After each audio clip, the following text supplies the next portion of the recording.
More local, more often. This is Caxton Radio.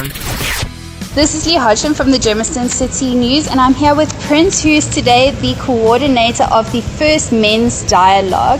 Prince, can you please tell me a little bit about today's event and why you decided to host it? Okay. No, firstly, thank you for having us once again. Basically, the purpose and the vision of the Men's Dialogue is firstly to speak out against gender-based violence and femicide, which is a crisis in the country. And we say the theme of today is be the man.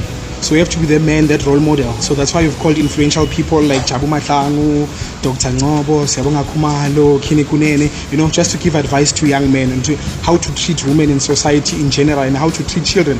So that the only way to stop gender-based violence is if we men stop.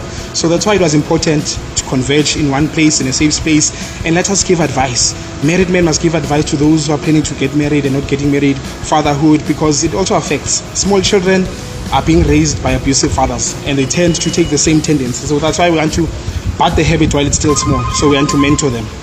And what will the day be about? I remember that you said in the preview that there will be motivational speakers, and as you were saying now, you'll have people talking, like married people talking to unmarried people, fathers talking to people who are going to become fathers. So is this basically the theme the whole day will take, is just of motivational speakers, or is it an interactive where people can ask questions and voice their concerns as well? Yes.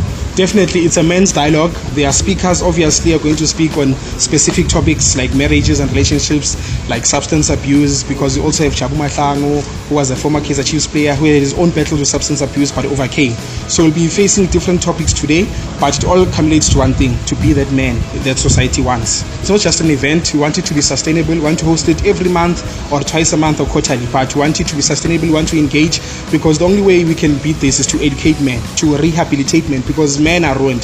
They need rehabilitation to be taught the correct way.